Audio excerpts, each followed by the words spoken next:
Arnab Goswami on the debate.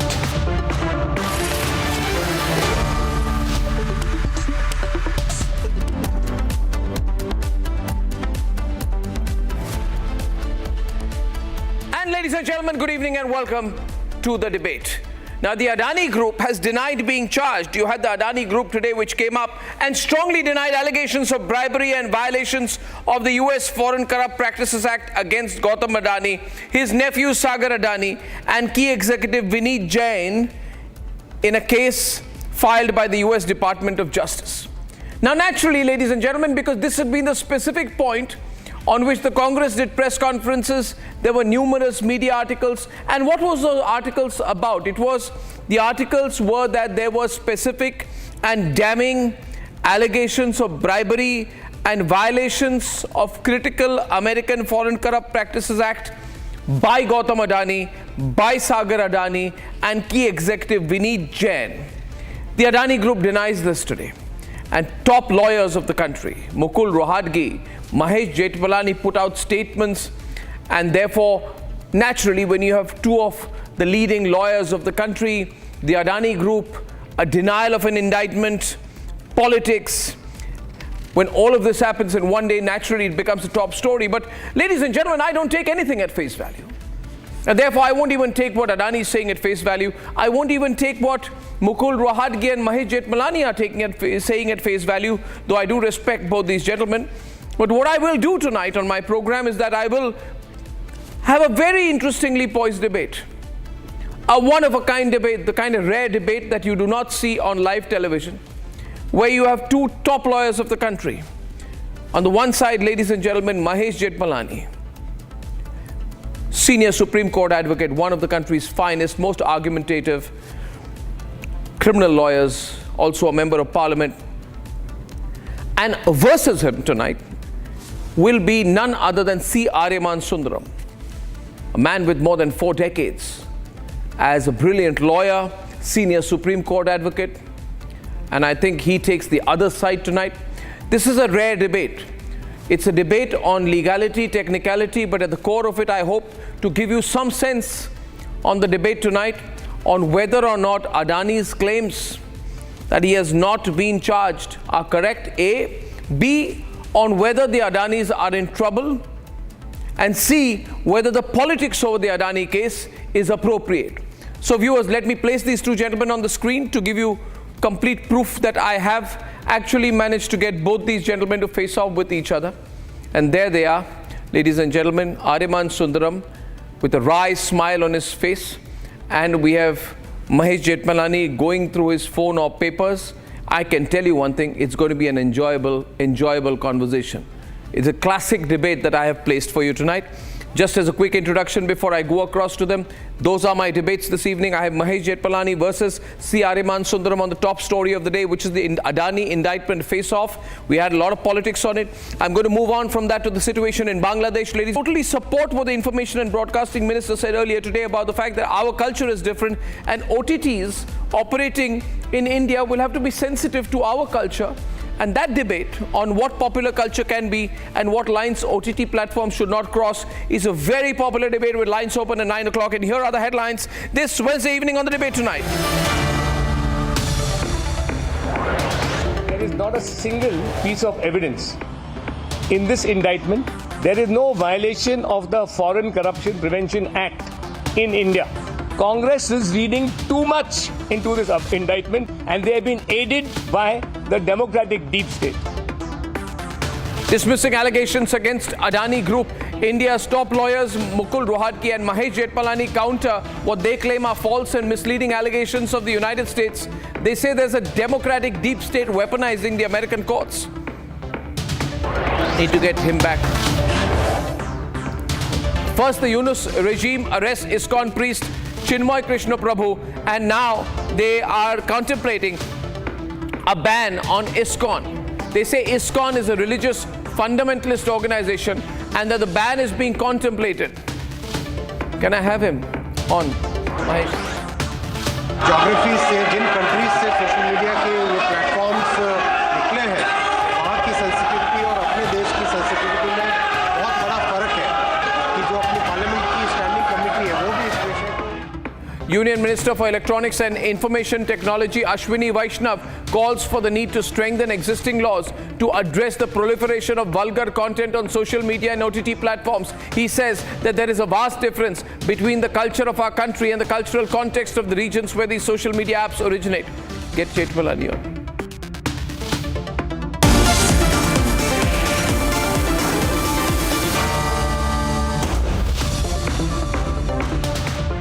And ladies and gentlemen, the shares of the Adani Group companies, including Adani Green Energy Limited, Adani Power, Adani Energy Solutions Limited, Adani Enterprises, saw gains today. This after the Adani Group aggressively, operational word being very aggressively denied all the allegations by the United States. And top lawyers were fielded. And then Mukul Rohatgi, Mahesh Jethmalani, they came out to defend the Adani Group. Now here's the story so far. And then we have a wonderful debate between Ariman Sundaram and Mahesh Jethmalani. After the indictment handed down by the US Department of Justice, the Adani Group put out a fresh official statement today in which it stoutly denied the charges. In a stock exchange filing, the Adani Group denied the charges of bribery and corruption leveled by the US Department of Justice and Securities and Exchange Commission. The conglomerate also refuted media reports insinuating alleged violation of the Foreign Corrupt Practices Act, terming them as incorrect. Dissecting the indictment, the country's legal eagles questioned the body of evidence by the US to support the bribery and corruption charges. 3 and 4 have their names relating to securities listing and bonds, and they will have to respond to them, madam. Top Supreme Court advocate Mahesh Jethmalani also questioned the timing of the indictment. There is no charge in the indictment. Absolutely right. The charge of it's some conspiracy to induce subscribers to the bonds issued by Adani Greens in America. But there's no allegation of actual bribery of any public official in India. The Vadra Congress, meanwhile, towed the US's indictment line on one of the country's foremost wealth creators. The point is, he has to be arrested, as we have said. The gentleman has been indicted in the United States for thousands of crores. He should be in jail. And the government, please let me speak. And the government is protecting him. प्रधानमंत्री मोदी जी की खामोशी अडानी के मामले पर बहुत साफ स्पष्ट करती है कि मोदी सरकार कुछ छुपा रही है। नहीं तो अगर एक अमेरिका की जांच एजेंसी किसी कंपनी पर इतने गंभीर आरोप लगा रही है तो भारत सरकार का ये कर्तव्य बनता है कि वो खुद उस जांच में शामिल हो। As the country's top legal minds frown on the US indictment, the big question: does the US have enough to indict Adani?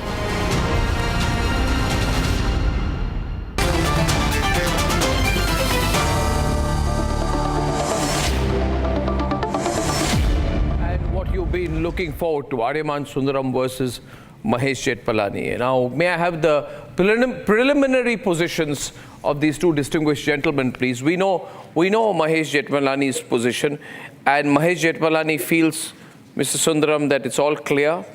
This is just politics.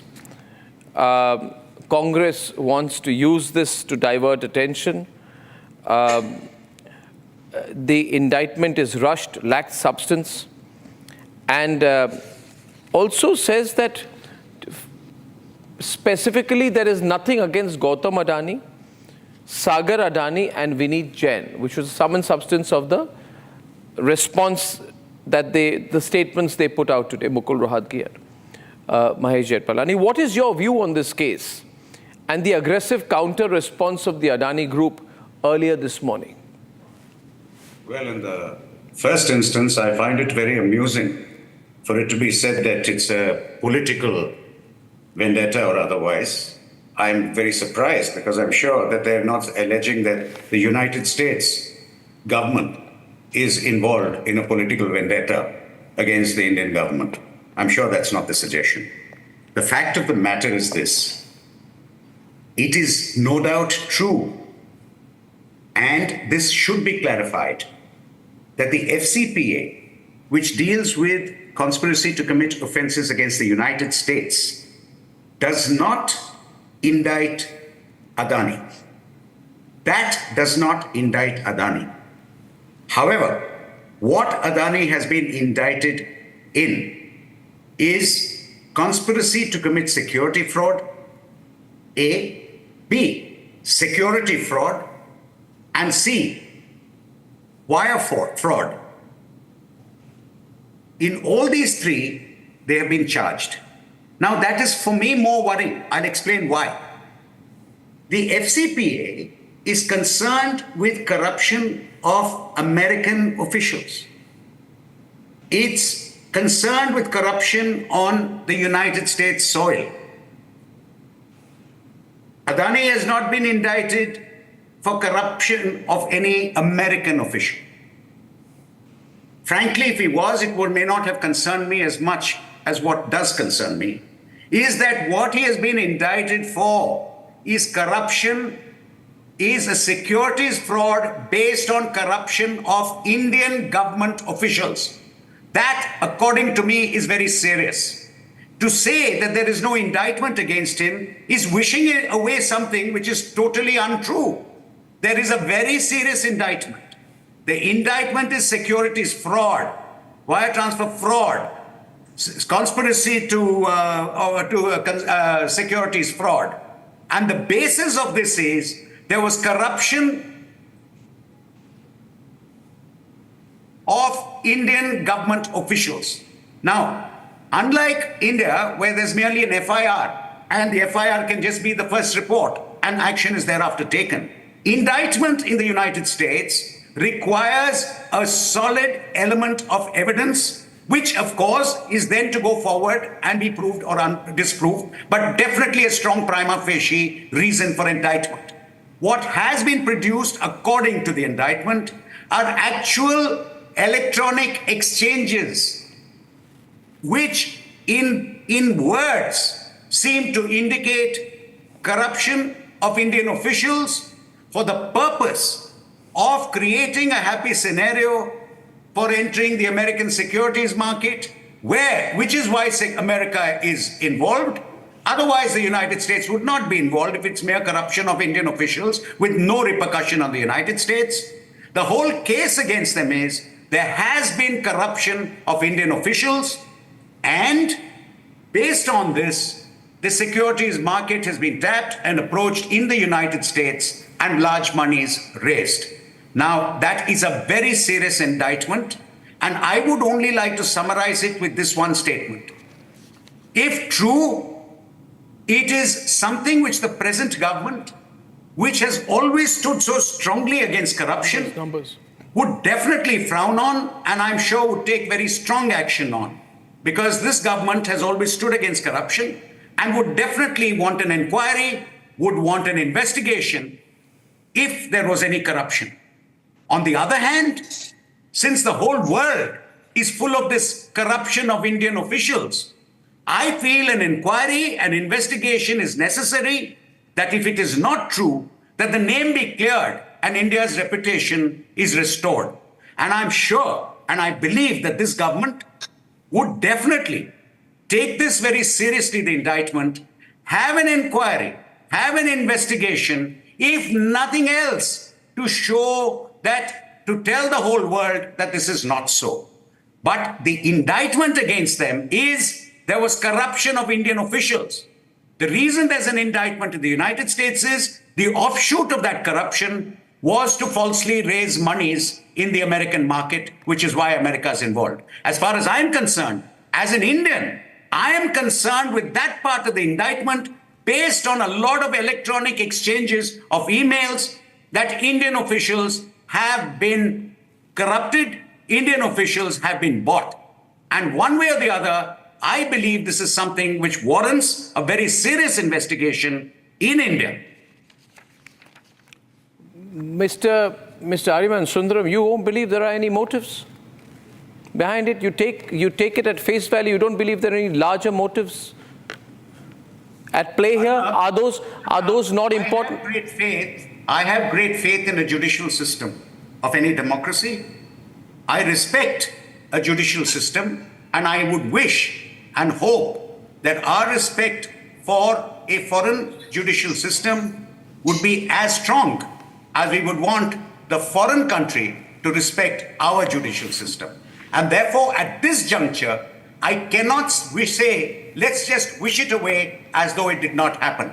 It has happened, and I believe it warrants a further investigation, definitely a further inquiry, maybe a commission of inquiry by a very respected retired Chief Justice of the Supreme Court. I think something like that, or a retired judge of the Supreme Court, or a straightforward investigation to see whether there is a case for registration of a case under the Prevention of Corruption Act. Okay. Now, ladies and gentlemen, opening the other side will be Mahesh Jethmalani. To summarize, though I don't need to, just to summarize some of the points for the viewers, not Mr. Jethmalani, Mr. Ariman Sundaram is not looking at the aspect of motive. He's saying, I'm going purely by what is there before me. Mr. Ariman Sundaram has repeated 4 times in his opening remarks that he is depending heavily on the fact that there is an electronic exchange of emails, which serves to establish the evidence of corruption of Indian officials. And he's mentioned that several times, and he has also spoken about the fact that this is a case of fraud in which the securities market in America has been misled by the Adani Group company. Ladies and gentlemen, please tighten your seat belts, because when there are long pauses between 2 lawyers, then you can expect fireworks in turn when the other gets their chance. Mahesh Jethmalani, please respond to the points made by Mr. Ariman Sundaram and the position you took earlier today. Well, in sum and substance, Mr. Sundaram, my good friend, has vented outrage on something which doesn't exist. He says, as an Indian, he is concerned because Indian officials have been bribed. Now, if he were to read the indictment a little more carefully, he would realize that is not even the charge. The charge is conspiracy to bribe Indian officials. There's not a statement which alleges that any bribes have actually been paid. So this is a conspiracy which never came to fruition, if there was a conspiracy at all. There are 5 charges, none of them mention actual payment. That's a figment and a figment of Mr. Sundaram's indictment, or a misreading of the indictment. Figment of his imagination, or a misreading of the indictment. Now, the case is one of conspiracy to commit securities fraud in America. In short, the case is that the issuers of the bonds in America, US bonds, which is Adani Greens. And by the way, Adani Greens, who are the issuers of the bonds, have not even been mentioned as an accused in this case, right? But apart from that, the case is that they conspired to. And what do they conspire to do? They conspire to give bribes, and these bribes, which they don't say were given, induce the bondholders, the subscribers to the issued bonds, induce them to purchase them. Had they known that there was going to be bribery, or there was bribery, right, they would never have subscribed to these bonds. That in sum and substance is the case, right? Now, as a matter of fact, even for the conspiracy charge, there is not a shred of evidence. Mr. Sundaram may wax eloquent about, how outraged he is, but please tell him, he's read the indictment. Does the indictment contain a single documentary or oral piece of evidence regarding even the conspiracy? As far as the consummated offense of paying bribes, which he is so outraged about, there's not an iota of evidence. It's not even a charge in the case. Is that true, Mr. Sundaram? Is that true that these allegations are merely based on hearsay? that there is no evidence provided in the indictment, then why should the allegations be taken seriously at all? Well, Mr. Sundaram is holding up some pages tonight. I have not. I would like to get my research team to get me a physical copy of the indictment. This is getting hotter than I thought. What are you showing in turn? Because Mr. Jethmalani says that you have nothing to prove that any bribe was actually paid.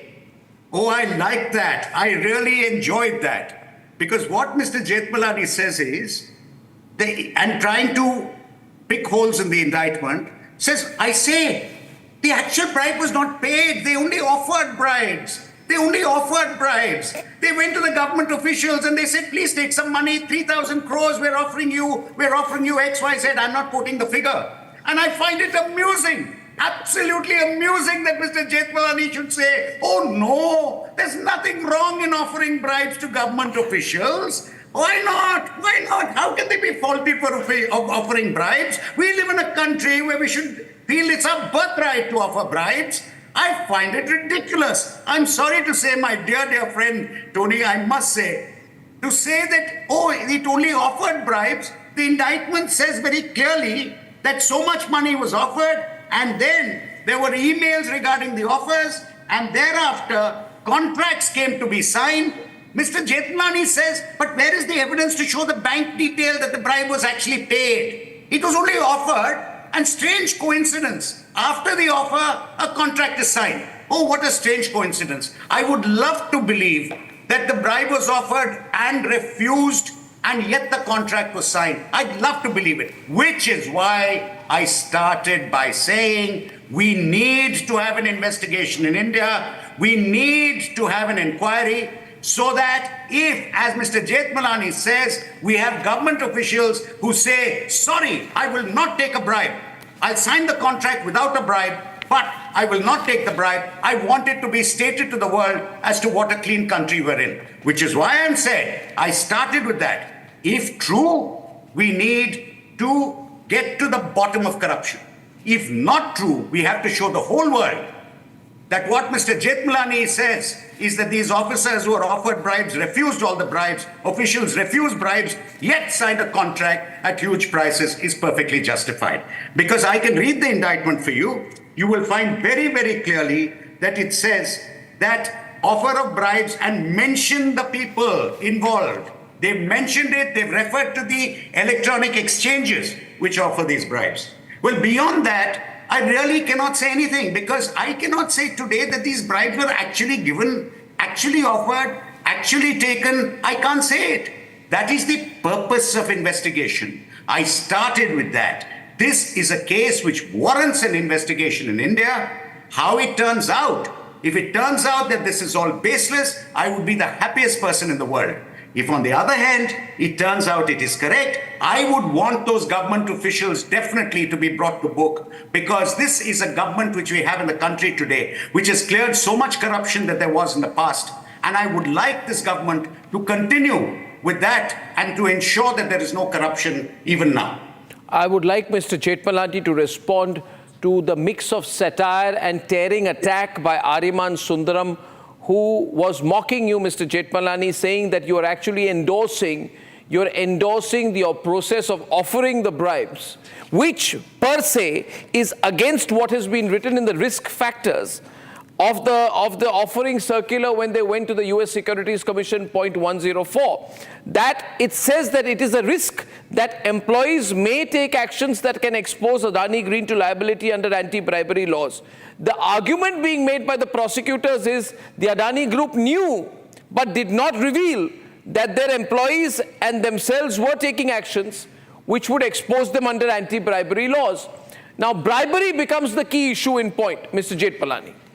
And, yes. and I need your counter to the fact that you are being accused of being a person who endorses an act of bribery or an act of inducement. As long as the act of inducement is not carried out, it is a mere fishing expedition which Mahesh Jethmalani supports. And Mr. Aryaman Sundaram wants to have one more go at you. 1 minute. 1 minute. Just one minute. I am reading paragraph 49. Paragraph? Of the indictment, in furtherance of the bribery scheme, 49. The co-conspirators, through Gautam Adani, Sagar Adani, Vineet Jain and others, had offered and promised to Indian government officials approximately 2,029 crore rupees, approximately 265 million in bribes in exchange for Indian government officials causing the state electricity Aryaman distribution versus companies to execute PSAs under the manufacturing linked project, which would benefit the Indian energy companies' subsidiaries and the US issuer. Approximately 1,750 crore rupees of the corrupt payments was offered to foreign officials in exchange for foreign officials causing Andhra Pradesh state electricity distribution companies to agree to purchase I'm extending 7 this so debate many to watts line. of so on. Now, Cancel according that. to me, the way I understand Mr. Jethmalani, No. is where does it say the bribe was actually paid? One minute, It was one minute. offered, it was promised. We don't have proof of the payment. Yes, the contract was given after that. But like I said, if we can really show that these officials turned around and did the Vishwamitra action to Menaka and said, sorry, take that bribe away. I will anyway sign this contract. I'll be the happiest person in the world. Okay. Mr. Jethmalani's turn, please. Arnab, I need to rejoin a little bit. I think there are none so deaf who will not hear, right?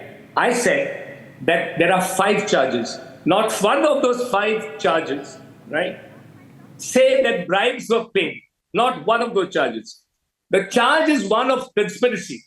In narration, there's a little bit of hyperbole which is not supported. Not even the fact of conspiracy. Now, what is conspiracy? Conspiracy is an agreement to pay a bribe, right? First, no bribes were paid at all. There is not even a charge that bribes were paid. Absolutely clear. Mr. Sundaram I go by the indictment. I don't mock my opponents. I don't mock my co-panelists. There is not a shred of, there's not even a word, not a syllable which says that bribes were paid, right? There was a conspiracy to bribe public servants in India. There is not there are statements in the indictment, but there is not a shred of evidence.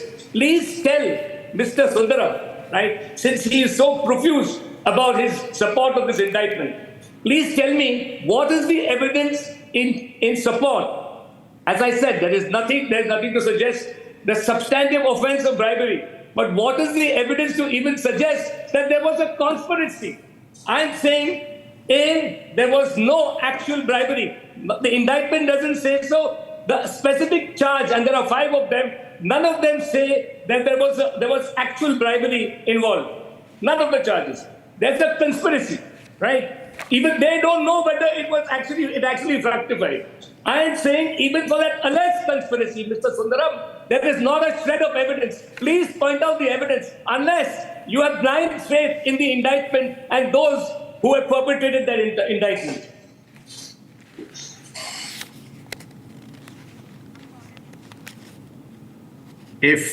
Do I respond, Arnab? Yes, sir, your turn. Respond and to see what the evidence is. Well, if I look at the indictment, it refers to various mails. Mails. Starts with overt acts, paragraph 126. It refers to A. Mr. to Sundaram, will you stop giving us generics G. and give me specific evidence? Which I am document? telling you specifically on or about Which May document 31st. identified the conspiracy? Can I? You're a sharp lawyer. You know what evidence is. 1 minute, gentlemen. Arnab, let me say one thing. I have to repeat what I started with. This is not a conviction. It is an indictment on certain evidence. Mr. Jethmalani is so right. Mr. Sundaram, As a suppose- criminal lawyer, let me suppose finish. indictments Let me without just evidence. finish, Mr. Jethmalani. Just let me finish. Mr. Jethmalani is right in saying these are all matters which need to be proved and looked into and proved. I am adding one more fact to this. I am saying that these, so far as we as a country are concerned, are matters which warrant an inquiry in India. Why? It definitely warrants to please an inquiry in India. Like I said, if it is shown that there was no when we say that, Mr. Sundaram, may I? Conspiracy to corruption, and what has been stated in this indictment is totally wrong. I would like to have that conclusion. As an Indian, I would want that conclusion. But we must arrive at that conclusion without having even an inquiry or an investigation in India. Can we just wish this away? Or can we hope that if there is somebody who has come out with all this prima facie statement to show that there was such a conspiracy, that contracts were signed after bribes were offered, that we as a country would like to show the world that we don't take these kind of things lightly, that we definitely will have an inquiry, we will have an investigation which will show as to whether this is all, as Mr. Jethmalani would want us to believe, and I would want to believe what he's saying, this is all baseless. Then let's have that inquiry, let's have that investigation. Let's not wish it away by saying, look, this is an American nonsensical indictment. Why should we even bother about it?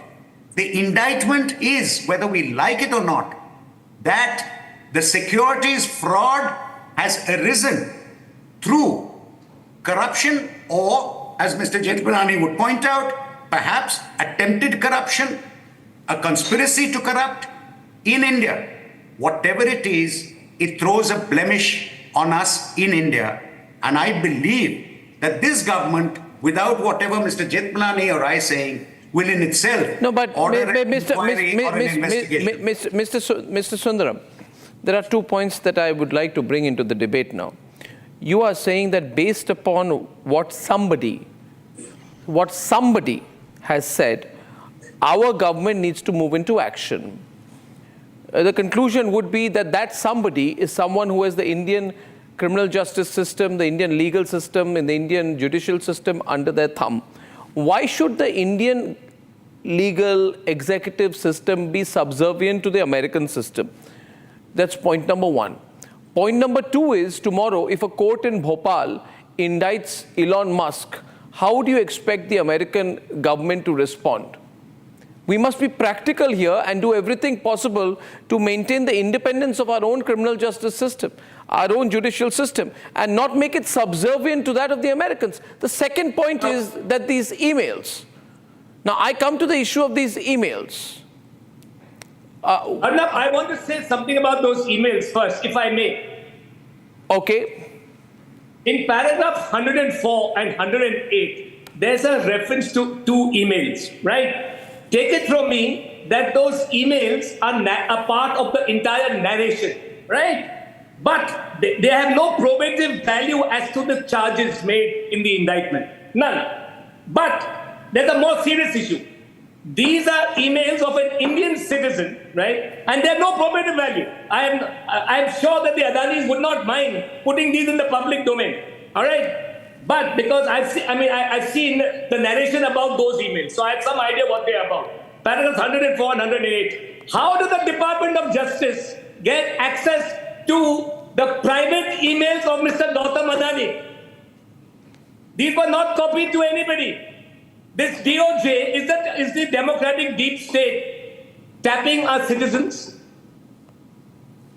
This is a serious offense in America. I countercharge those who brought this indictment before the judge, who put it before the grand jury, right? I countercharge that there's been illegal hacking of emails in India. One minute. Now you're bringing in a completely different angle, sir. Can you 1 minute, Mr. Jethmalani? Now you have brought in a completely different dimension to this debate. Yes. And I hope that you are doing so I'm doing this with some information that you have which we don't have access to. Yes. No, you are saying... I am making a counter charge loud and clear. On what basis? Department of Justice in America, right? With full responsibility and complete accountability in case I made a false allegation. This is breaking news. There are 104 and 108 refer to private emails of Mr. Gautam Advani in India. They were not copied to anybody. 1 minute. They were Page number or paragraph 104 and 108. 1 minute. Ladies and gentlemen, this is a hot debate. I'm extending this by 15 minutes. Too many people are on the call right now. Too many viewers streaming. Let this stop and take a break. This is going to be extended. Mr. Sundaram thinks that there's a halo around the American judicial system. I don't. I'm not, as I said before, I'm not an insect of the Pompidou class. Everything that emanates from America is not worthy of sainthood. If I understand, Tony, if I understand you right, after what I said, that this warrants an inquiry in India, do I take it that you're not in agreement that it warrants even an inquiry in India or an investigation in India? For my understanding, I'm asking you that. Listen, I am not going to say anything on that aspect. If we are not on that aspect right now, we are on the. That we is are the on only the aspect I'm on. No, That is the only aspect I'm on. I said I arrive at guilt or innocence from this. I want an investigation or an inquiry to look into it. Aryaman, 1 minute. He's responding. Don't rattle on. I'll answer your question. According to me, any indictment without evidence is not worth the paper on which it's written. You may think that there's something sacrosanct about an indictment. I said indictment without evidence is not worth the paper it's written on.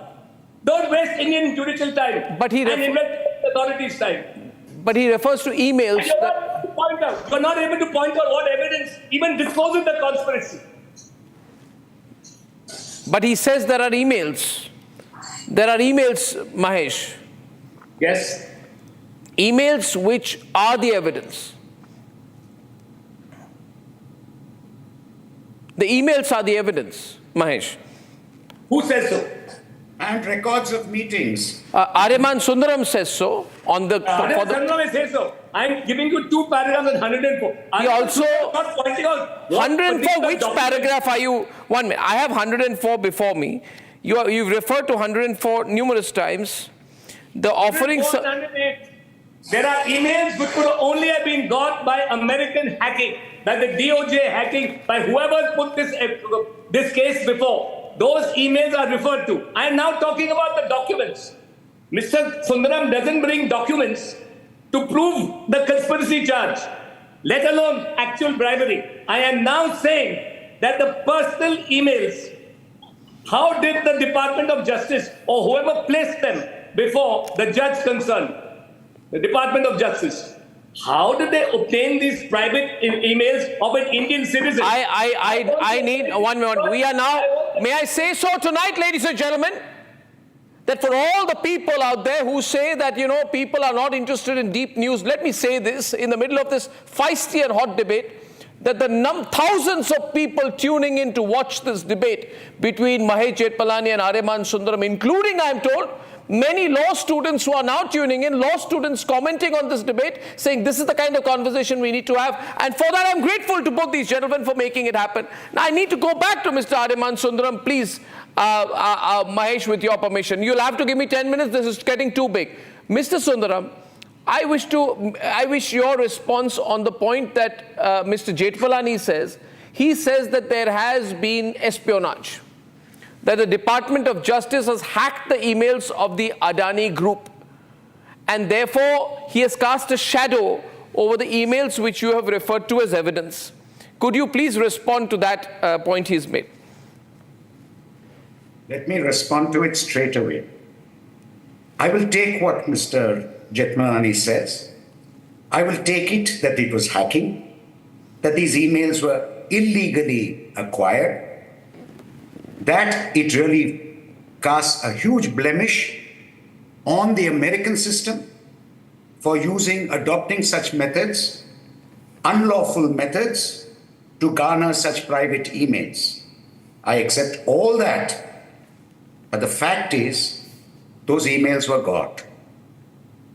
Now, as far as I'm concerned as an Indian, while I'm equally upset as Mr. Jethmalani is, by the fact that there would be hacking in the United States of private emails, as an Indian, I'm equally concerned that if those emails or records of meetings or otherwise disclose any possibility of corruption of Indian officials. And if such a possibility is disclosed, although the disclosure came out through illegally tapping any of these emails, as an Indian citizen interested in clean government, I am keen that this is investigated and inquired. I am not giving a judgment on the matter. I am not concluding on the matter, but I certainly feel that what is there warrants us as a country to say, look here, let's look into this, to see if there's any basis in which we should take action, or to see that there is no basis and clean our names.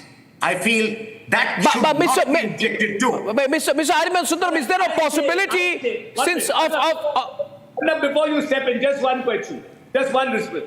I say, right, that the two emails the two paragraphs containing emails, right, they are innocuous. But I say that primarily our thrust should not be on what is supposed to have happened in India, because even they don't allege what's happened in India. I think first, the Americans should clean up their own audience tables. First, tell us. I put it as a primary issue. This is breach of privacy, something about which I'm sure Mr. Sundaram feels very strongly about. Wiretapping. Right? I'm sure you do, Ariman. Yes, all right. I agree with you. Yeah. I'm saying first, please tell us. I want to know what this Department of Justice is up to. And at whose behest? Because I'll tell you why. 1 year ago, Mr. Sundaram, Hindenburg came into the picture and did a short sale just before Parliament. The timing is suspect. It happened again just before Parliament. This is not coincidental. It is not coincidental. One event of timing is a coincidence, mere coincidence. Two does not. This means this is a pre-concerted conspiracy. Somebody in the democratic deep state, right, is interested in making sure it's a scorched earth policy before Biden demits office, that Adani has no future in the business with the US government. A. B. Last time we exposed, people thought Hindenburg had exposed Adani and the short sale he was responsible for. Hindenburg's principal, who used Kotak as the brokers in India, right? Their principals were a trust owned by a gentleman called Michael Langdon, right? Now this Michael, we thought, was the face of the principal.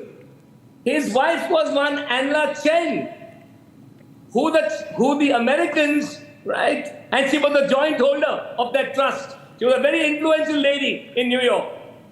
She was exposed as being somebody who was conducting espionage activities for China. That's the kind of people, principals, whom the Congress party is depending on. The same people. Now, when you mean Congress party, 1 minute. 1 minute. You're moving very fast. 1 minute. No, Mahesh Jethmalani, the problem is, please, just go a little slow. Okay. This is like a Rafael Nadal serve. Please understand. These are volleys going on both sides. And let the umpire step in.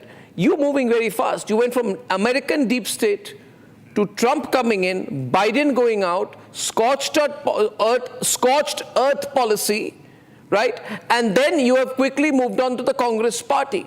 You are therefore making a charge that this has got nothing to do with a pure investigation on a corporate. This is all country versus country stuff. This is one political establishment in America that is on its way out, attacking the present political establishment in the country indirectly. Are you saying that? Yes, Are you saying that? I am saying that. I am saying that this has been a feature. I don't know what happened after Prime Minister Modi got an excellent reception, right, in America in 2023, a bipartisan, hundreds of applause for his speech and his appearance, right? Something went wrong after that, right? Biden has turned rogue. The Biden administration, I don't mean President Joe Biden himself, the Biden administration turned rogue. I think with the approaching elections, they were looking for a constituency of the very left, as the very left wing of the Democratic Party. Now, this is all speculation, so I don't want to put it as fact, right? And they I told you. reached out to elements in America, right? Who were a significant constituency and would have supported the Democratic Party. They reached out to them and tried to further their electoral prospects. Now, the fact of what I'm coming to is, Anla Chen, right? Nobody has denied that she was the principal behind the 2023. Nobody in America. In fact, the present Secretary of State, Marco Rubio, right? He is the person who's investigated. There's a congressional investigation into this Chinese spy for following Chinese activities. So what you have is the principal in the last hit, the Hindenburg hit of 2023, the principal, right? And I can tell you something. I have had a call that the brokers involved, right? The brokers involved claim they didn't know that there was a Chinese principal behind this. And we all know who the brokers are. So, Mr. Sundaram, what's happened in the last 3 minutes of the debate is that Mr. Jethmalani has turned it around into a debate on deep state, geostrategy, grand strategy. You're trying to stay clear on the legal point. Having said that, may I, Mr. Ariman Sundaram, bring your attention in the closing part of this debate to point number 105 of this indictment, which you've been reading throughout. In point 05, sir, in para 105, it seems that the US attorneys want to imply that the Adani Group knew about the bribes while they made a declaration. Now, what is the declaration they made? They made a standard practice declaration saying that while the group maintains anti-bribery compliance, some employees may take matters into their own hands that may lead to anti-bribery liability. So very good. But the proprietors and shareholders are not involved. What the American attorneys want to imply is that while they made this declaration, they were simultaneously endorsing the act of bribing. Now, the point is, they haven't yet accused Mr. Gautam Adani, Mr. Sagar Adani, or Mr. Vineet Jain of bribery. Therefore, I fail to understand that where is the crime here? When there is a fair disclosure within the disclosure statement of the Adani Group about possible attempts by employees to break anti-corruption laws, which may be a risk factor for the company. Arnab, Sir. Let me make one thing very clear. The charge, as I started off, there is no indictment against the Adanis for corruption of any American official to bring it within the FCPA. Equally, if there was corruption of Indian officials, which had no bearing on the securities market in the United States at all, then the United States is not involved. It's only India to be involved. You read paragraph 105, but thereafter there are paragraphs 121, 22, 23, which I read to you earlier, in which they say that there was, and they have gone on a basis that the evidence, according to them, may be wrong, points to corruption of Indian officials resulting in contracts being signed, which became security for the purpose of raising funds in the United States, which is why they've called it a security fraud, not corruption, because corruption of an Indian official is nothing to do with the United States. If there's a security fraud in the United States, it concerns them. In arriving at the conclusion that a proceeding should be initiated and they should be indicted for security fraud, the foundation for that was that there was corruption in India resulting in contracts which were then used as the basis, as the security to raise monies, and that was the security fraud. And like I said, Sir, that there was corruption in India to be proved or not to be proved is not the American business at all, unless they had a direct bearing on a securities fraud, in which case they get involved. I would like to... My concern is it's something India. And I would say every Indian should be concerned enough to say, what I'm concerned... look, let's have an what I'm also concerned about... What I'm concerned about as well, Mr. Sundaram, is wiretapping, interception, use of intercepted material. You know, and I look at this point here very seriously, that if there is an admission or acknowledgement that there has been interception of Adani company documents, then it's entirely possible that the only persons who would be carrying out the interception would be the American state, which means, who else would? One minute. Who else would? Mr. Sundaram. Mr. Sundaram, who else would? Yes, my point being, Mr. Sundaram, allow me for a minute, please. I'm saying that, Mr. Sundaram, therefore, who else would? We are all three of us are in agreement that the American government has intercepted the communications of the Adani group. Governments have fallen in America over wiretapping, sir. Why should, therefore, my next question would be, 1 minute, sir, 1 minute. Why is the American government getting involved in the wiretapping of the Adani group? Is that legal? How does that become legal? So is an act of illegality is one act of illegality, can it be presumed, to end my point here, that the people who've carried out the wiretapping have not done so without motive? Therefore, we circle back to the issue of motive. We circle back, Mr. Sundaram, we come back to the issue of intent and motive in this case. What is the motive behind the American government wiretapping the communications of the Adani group? I want to give Mr. Sundaram a response and then you come in, please. 1 minute. Yes. The way I take it and what you say is if there was wiretapping in the United States of the Adani emails, it is heinous.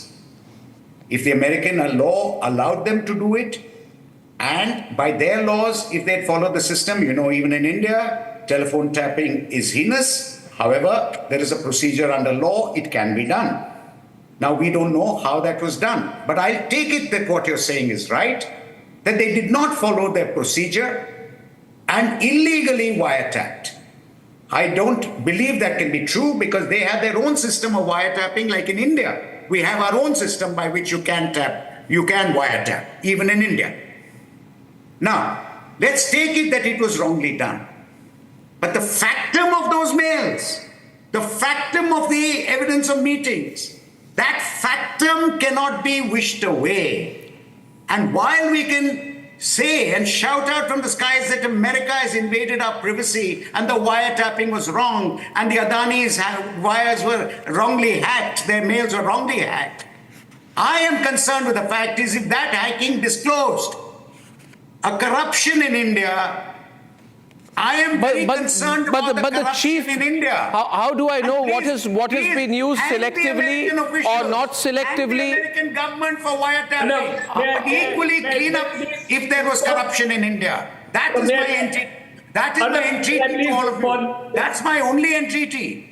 Clean up those accusations of corruption in India. Arnab, just three things. I want to make 3 points, right? Or clean it up. I don't blame Mr. Sundaram, right? Because he's only seen the indictment. Now, I just want to make 3 points, right?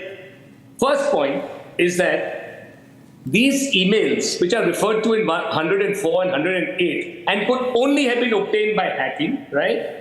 Those emails are innocuous. They don't prove the charge. They're not relevant at all. But the fact of wiretapping is extremely, as even Mr. Sundaram agrees, a heinous heinous offense, right? Now, forget that. That's the wiretapping issue. But I want to ask you, and in any case, in America, the Department of Justice should have applied its mind, right? Or at least the judge should have, who issued the indictment, saying, oh my God, there are private emails. Perhaps we should find out how they were obtained. Because in America, they have something which can't be used in an indictment because it becomes they have a theory called the fruits of the poison tree. If something is obtained illegally, it cannot be used as evidence, right? How do we know it was obtained illegally? if the judges accepted it for the indictment, how can you assume it was legally obtained? Anyway, I don't want to get into that debate at all. We are talking about the accusation of corruption of Indian officials. I want to make an extremely important point now, right? And this probably nails the malefides of this entire indictment. You had all this from 2022, right? It's an ongoing investigation. You had no proof, as is evident, that bribes were in fact paid, right? I'm talking about the Department of Justice, that holy cow, which Mr. Sundaram so reveres, right? I want to tell you that this Department of Justice was sitting on this evidence. They could not, by any principle of committee, the Department of Justice inform over 2 years the Indian government or the concerned authorities that please investigate. Yeah. We have evidence of conspiracy. We have evidence of conspiracy. 1 minute, Arnab, let me finish this. It's very important. We have evidence of conspiracy, but we don't know whether it's fructified, right? Please examine this. I think that what is happening. 1 minute, Arnab, just one more thing. I know you're running out of time. Just one more thing, right? Why place it? All these years you don't say anything. You don't bring it to the notice of the Indian authorities. But you place it. You reveal it in public. You issue the indictment 2 days before Parliament is to sit. Mr. Sundaram, is that relevant? Mr. Sundaram, is that relevant? Mr. Sundaram, he refers to the political timing. Is that relevant? Isn't that relevant? Let me tell you as a lawyer, I'm not a politician. Tony is a great politician. I'm not. Not being a politician, let me tell you as a lawyer, when I have a bad case, I always plead conspiracy against me. Okay, ladies and gentlemen. But that's what they pleaded, conspiracy. They have a bad case. It's only conspiracy. Okay, now viewers, this has been, I would say this is a crazily good debate tonight. It is an incredible debate. I don't think the two gentlemen on the screen have realized how they've let sparks fly and the kind of viewership this has got. So I've extended this to double the time. And viewers, in case you missed it, tell everyone, you're not going to get this. This is classic. I mean, this is. Arnab, Tony and I happen to be the best of friends. Yes. Of course we are. Yeah, this is Foreman versus Muhammad Ali, Mike Tyson versus that YouTuber, whatever you call it. This is great. But this has lit up my screen and it's live again at 10 o'clock tonight. Ladies and gentlemen, to these great friends and great advocates. We are so proud of having such intellectual and legal giants in our court. Thank you, Aryaman. Thank you, Tony. Thank you so much. And ladies and gentlemen, I will debate at 9 o'clock tonight on the comments made by the Information and Broadcasting Minister Ashwini Vaishnav, where he says there is a great need to put some curbs on OTT platforms in India. The Standing Committee should look into that. It's a popular debate. When I'm back. Time for a quick breather. Arnab will be right back with the debate. Amity has been ranked India's #1 private university in the recently released Education World Rankings. A testimony to Amity's globally benchmarked standards in education.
There is not a single piece of evidence in this indictment. There is no violation of the Foreign Corruption Prevention Act in India. Congress is reading too much into this indictment, and they have been aided by the Democratic. Amity has been ranked India's #1 private university in the recently released Education World Rankings. A testimony to Amity's globally benchmarked standards in education.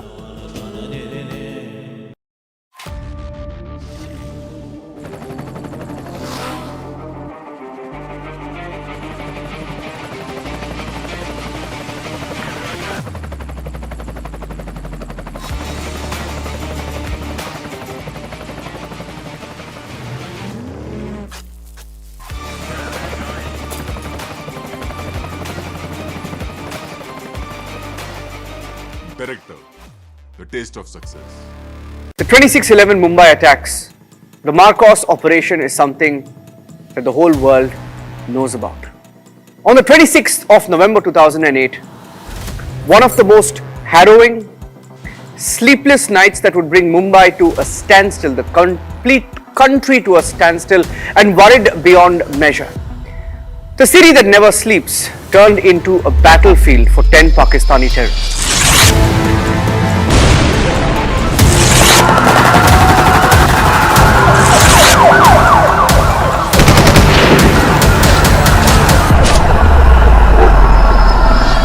After hijacking an Indian vessel called the Kuber, these terrorists made their way into Machiwar Nagar in Khaf Parade in Mumbai, split into groups. Further, they made their way to their target spots in hijacked vehicles, namely the Chhatrapati Shivaji Terminus, the Trident Oberoi, the Taj in Mumbai, the hotel, Leopold Cafe, and a Jewish cultural center. At about 9:20 p.m. on that night, Mohammad Ajmal Qasam and Ismail Khan opened fire at point blank range at the CST terminus in what is one of the most defining videos that you will see of the Mumbai attacks.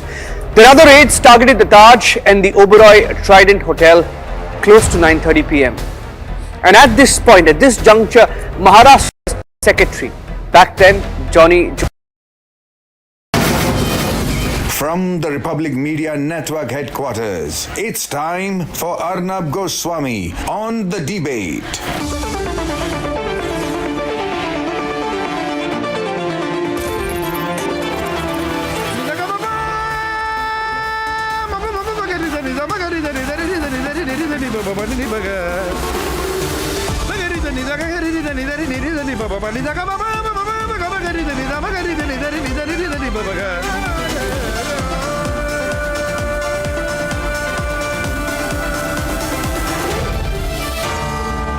Arnab Goswami on The Debate.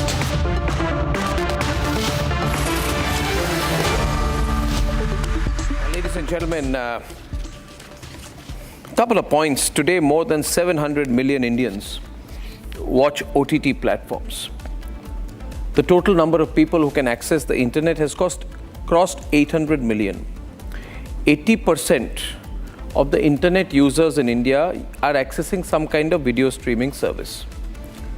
What do the people who want to run these, the platforms that provide the data want? They want to make money. They've invested in the money, they want to make the money. For them, it's a financial transaction.